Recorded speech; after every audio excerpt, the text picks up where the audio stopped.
voilà donc people ci ndoxtale émission bi Fatou Ka jotoon na lim tey ci ñi nga xamante ne ñoom la nar a wax ma bàyyi ko mu développé. waaw dañ koy commencer ak l'héritier des Faramareen comme ni ñu ko waxee di Wally Seck. mu seexoon na benn entretien ak journal boobu di La Cloche waa Sénégal reprendre ko ñu posé ko question nag laaj ko instant bi Sénégal ku yor couronne musique sénégalaise mu ne c'est évident que Youssou Ndour la te moom moo ko mës a yor te dañ ko koy nangul waaye moom nag bëgg na def loo xamante ni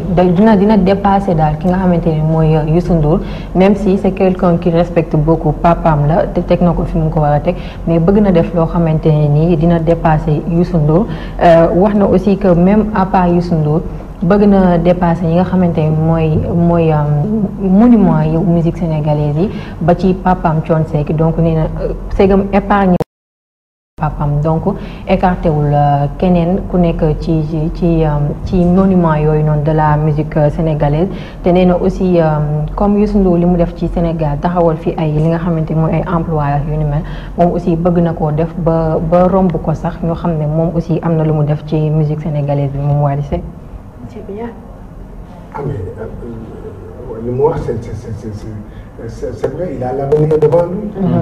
parce que moom déjà âge bi mu dem ba def nii. dégg nga bu ñuy waxati vraiment am na li nga xam popularité bi. am na ko lenn liñ koy conseillé rek mooy que maanaam bu mu brûler état bi te tamit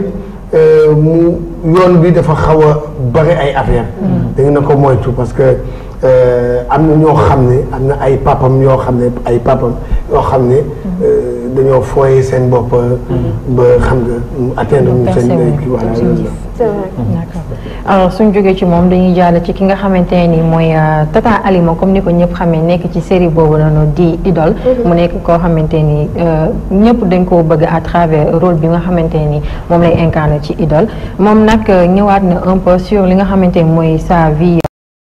am politique parce que moom boo seetloo nee na politicienne la njëkk a doon avant tout nee na moom Abdou Diouf mooy royukaayam dafa bëgg Abdou Diouf teg ko fu mu tegul kenn ba tax na bi fi Abdou Diouf jógee dafa toppoon ci ginnaaw ki nga xamante ni mooy Ousmane Tanor Dieng continuer di ko jàppale mais li ko jëlee ci parti boobu mooy ci parti socialiste mooy que ni parti bi dafa commencé woon am ay problème mu gis que ni moom mënul toog ci loolu ci la daal di retiré woo dem toog këram ba à un moment donné bi Macky Sall commencé am ay problème mooy problème am ñooy à l'Assemblée nationale moom aussi mu gisoon que ni dañ koy néewal doole te moom bëggul injustice si la dem aussi daal di rallier ci Macky Sall di ko jàppale ba ni ñu taxawalee parti boobu di APR nee na elle fait partie des premières personnes yoo xamante ne nii ñoom ñoo njëkk a intégré li nga xamante ne mooy APR di parti bu Macky Sall boobu te au début chaque réunion da daan toog ci wetu ki nga xamante ne mooy Marième Badiane mais nee na benn jour dafa def li nga xamante ne mooy benn crise cardiaque daal di nekk hospitalisé fa ba kenn yëgu ko ci ñoom mais un jour Marième Badiane moomu daal di ko woo di ko yëgal que parti bi dañuy def benn réunion des cadres moom mu xamal ko ni que dafa feebar dafa def benn alerte cardiaque et que médecin bi daf ko tere yenn mouvement yi Marième Badiane daal di ko ne d'accord nee na jour boobu la gëj a dégg kooku te depuis loolu aussi benn cadre bu APR ñëwul seesi ko pour xam ci li mu ne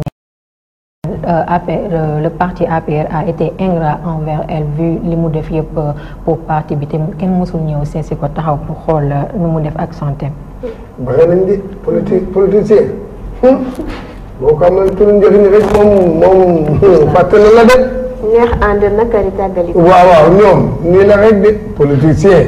ñoom dañ lay soxla rek daal. du ñu wax dëgg benn xamuñu kóllëre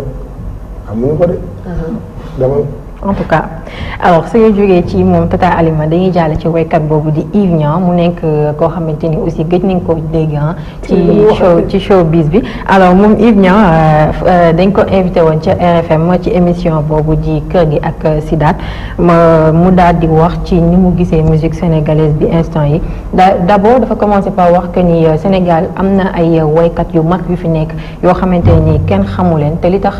xamuñu leen mooy amuñu ku leen jàppale producteur amatul te producteur su amulee ñoom duñu mën a génnee wane li nga xamante mooy seen talent te neneen ñoom seen époque ñoom Yves Niang dañoo amoon ay producteur loolu moo taxoon ñoom ñu ñëwoon def le buzz moom Yves Niang ak Abdou Guité Seck ak nga xamante ni mooy Pape Diouf te neneen artistes yi fi nekk léegi ñi percé ñëpp c'est parce que dañ leen jàppale soit ay politiciens ñoo nekk ci seen ginnaaw wala ay ñoo xamante ni dañoo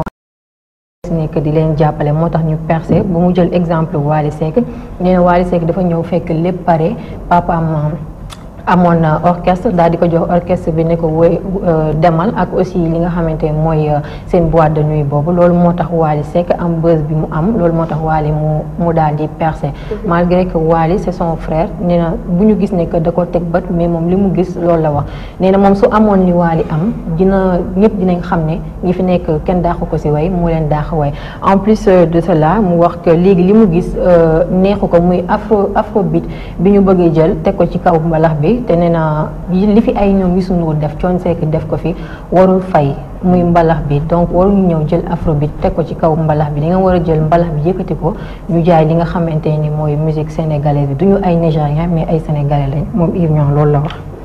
pour le cas Wally Seck quand même lu dul dëgg du yàgg bu fekkoon déjà Wally ci début am je crois moom la gën a souffrir que ci fin bi parce que début bi nit yi dañu doon wax que Thione Seck dafa bëgg a forcer sénégalais yi doomam donc il a fallu que mu prouver que il est pas uniquement le fils de Thione Seck wala que il a hérité de penc mi wala que am na Ramdan ak tout ce qu'il y a derrière pour mën a kii il a fait ses preuves tey loolu moo ko indi fii il y a énormément de nit yoo xamante ne fii Sénégal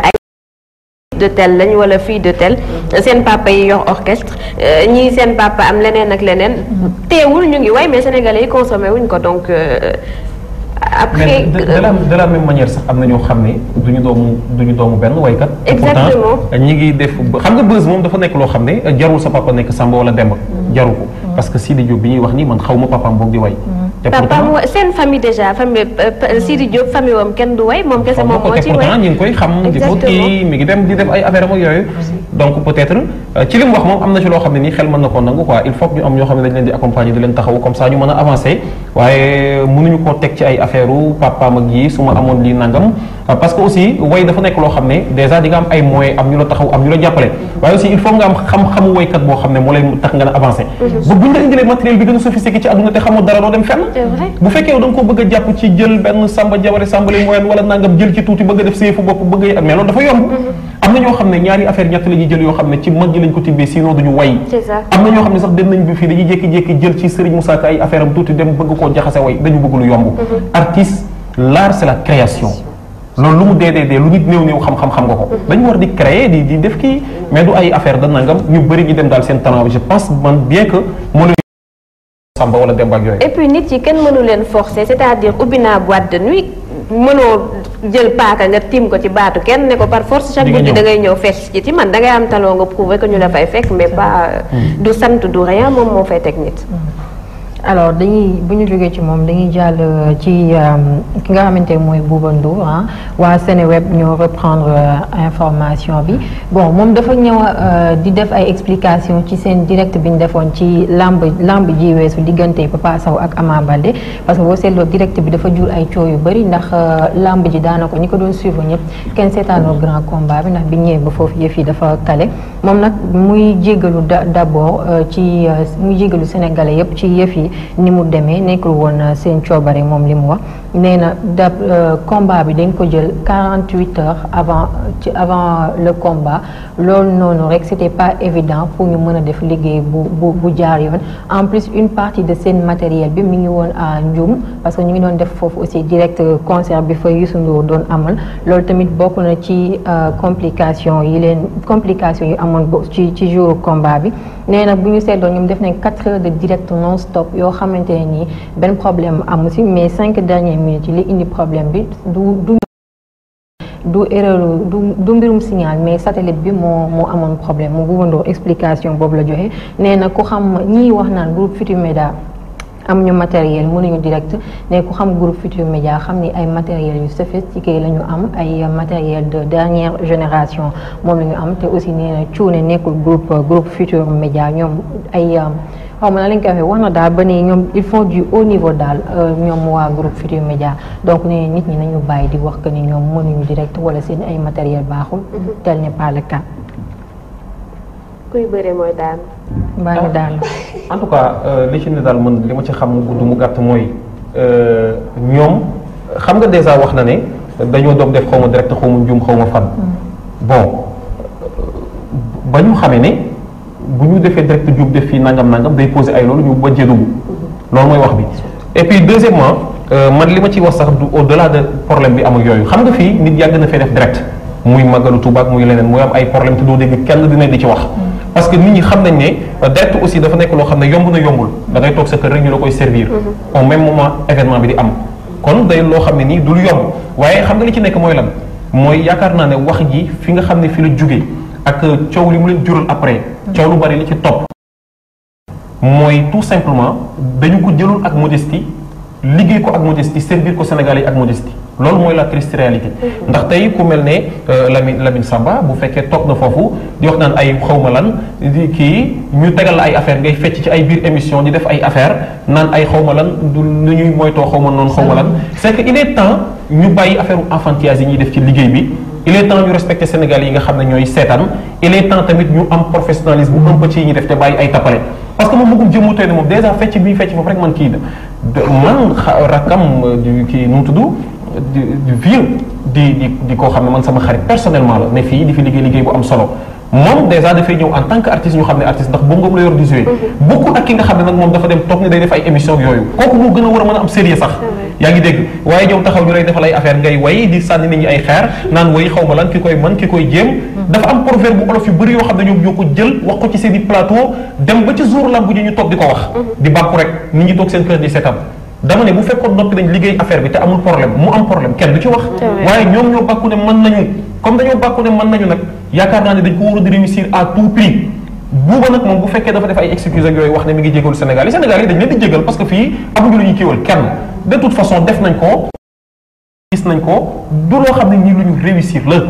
ku mu neex nag mën ngaa toog ci ab plateau di sànni nit ñi ay xeer nangam mu jóg beneen affaire boo xam ne déjà mi ngi wéy bu fekkoon la min noppi woon na problème bii bu ci amee doo dégg ku ci wax ndax nit ñi yàgg dañoo def ay direct 2S ak bi ñuy wax 2S bi ñuy wax naan da ko ay sax da koy def problème am te doo dégg ku wax mais mu noppi woon léegi nag li ci nekk mooy jur na ay coow parce que waa Sen TV kii ña ngay tontontee di xëy di kii muy yoo xam ne mënoon na ñàkk mais moom il faut que mu xam ne tey jii nit ñi nekkatuñu ci ay guerre de kii ak yooyu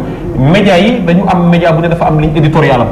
Walfadjri ko xam-xam ne média la boo xam ne li ko gën a intéressé mooy ay information yooyu yaa ngi dégg léegi ñoom comme ay loisir ak yooyu xëy na moo leen gën a yitteel mais li ñu war a def mooy ku nekkal yam ci sa ligne nga liggéey pour Sénégalais yi te bàyyi ay tooñ ak ay sànni xeer ak ay dugg ci yoo xam ne nii kenn duggaloo la ci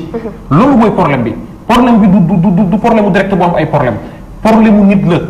bañ ko déggee nag muy wax ak yooyu waroon nañ ko woo arrêté ko te defuñu ko dañu ñàkk un peu professionnalisme ci seen loolu nga xam def nañ ko parce que benn moment tegal nañ ko ay way muy ne foofu di kii waroon nañoo mën a xam ne lii tooñ la ci jubloog yooyu ñu ne ko il faut arrêter ñun nekkuñu fi pour ngay tooñ kenn arrêter waaye defuñu ko dañ ko bàyyi muy wax ñu dem ba ca lambu ji di wax ba ñu jégg gisee comme ni ko Sadio ko waxee affaire yi commencé am problème sax au moins waroon nañoo mën a xam ne fii kat ça ne va pas ñu noppi mais malheureusement defuñu ko de toute façon nag ñun mbir maa ngi noonu l'essentiel daal mooy média bi war nañoo dépasser loo xam ñoo fi man ñoo fi nangam ñoo fi sàngam ku nekk la la intéressé ak lii sa ligne éditoriale yam ci te nga réussir ko man je pense que loolu mooy solo si voilà Pape Maguette wax na lépp daanaka sax wax na ba wax ci li may ñëwaat nii muy kaaw Lamine Samba waa VIP People ñoo ko reprendre parce que aussi sénégalais yi dañ ko mere trop ci façon bi mu reporté li nga xamante ne mooy combat wu Ama Baldé ak Papa Sow gaaruwaale yi mu si doon def ak nooy moytoo sa noon yeex yooyu alors moom mu profité ci émission boobu di jongante daal dina gis na que sénégalais yu bëri dañ ko doon saaga ci réseaux sociaux yi jël photom di ko collage di ko wax ay kàddu yu teggi newul waaye nee na moom kàddu yooyu noonu mënulu ko dara parce que tey la gën a mën a def liggéeyam et tey la gën a mën a wax yooyu noonu mu doon wax nee na yi muy def c'est son style ñu bëri ci noonu lañ ko bëggee donc du ko arrêter pour une portion de personnes boo xamante ne nii ils sont mal intentionnés di wax ay kàddu yu ñaaw di ko jëmale ci moom te nee na aussi tey la gën a mën a wax sénégalais yi ñu seetaan TFM déglu RFM di lire l'Observateur nee na aussi dafay ñaan yàlla mu retraité fële ca groupe Futurs Médias ndax la mu fa gisu ko fenn te aussi la mu fa am ko fenn en plus médias yu bëri ñu ngi koy woo pour mu ñëw liggéey ak ñoom mais nee na moom demul fenn parce que groupe Futurs Médias moo ko saf moom Lamine Samba. xam nga Pape Maguette li mu doon wax léegi dans le métier dafa am nu ñuy waxee. y a que ça. dafa am nu ñuy waxee ñun ñii man des fois ma wax. da am ñoo xam ne du leen neex. mais bu ma toogee di wax damay wax professionnellement. li ma tax a toog foofu du ma nekk fi naan way non diw bi nangam nag non liggéey bi. mais coach doguma la mais liggéey bi laay def. coach c'est que man li Pape Maguette wax ak tam. mais bi RTS waxee fii ne nañ arrêté ñu def affaire bi ñu doon def ci rajo bi. voilà xam nga yow keroog wax nga ci. waaw man maa ngoon ci rajo bi di ko dégg. mais na nga ci waxee waxoo RTS loo xam ne day jar yóbbu la ci yoon wala leneen. da ngaa rek wax man déglu naa li nga waxoon comme si c'était hier. voilà xam nga man la waxu professionnel nit boo nekkee ci cadre liggéey da ngay wax ci cadre liggéey bi ay et puis xam nga bu dee loolu moom moo ko wax ne ay ñëpp ak may woo pour ma dem liggéey mais non yooyu est-ce que jar na wax. c'était pas le moment. est-ce que jar na wax di wax ne diw kii na ma nangam am na ñoo xam ne ñu ngi noppi. mais c'est ça kenn am na ñoo xam ne kenn du ko wax ci maanaam ci kii loolu mooy problème bi le problème moom mooy loolu mooy comme ni ko Pape Maguette waxee Google est venu s'excuser mais expliquer techniquement lan moo tax li am. dafa yem. mais nekk ci kii commencement ci bi lamb di kii yooyu sincèrement moom c'est mon ami. mais sincèrement bu dee lii moom moo ko wax ne di bàkku nekk di kii noonu nekk loolu c'est pas bon. et puis il faut pas frustrer les téléspectateurs. mer nañu déjà defal leen c'est mieux que ngay yokk ci xar waaw nga si yokku garoo te boo xoolee sax man je pense que lii nii c'est une façon pour moom mu xoolaat ni muy communiquer ni muy defee parce que boo xoolee ci ñi suivre combat bi yëpp di nga gis que des fois sax doon bëgg dugal ñaari pas yi mu toogandoo ci biir yëf yi mais pas yi sax doonuñu ko suivre ci loolu parce que déjà ñoom sax comprendre duñu woon terme yi Lamine Samba doon. c'est que bu ñu jaaree leen. dafa am style ak communication.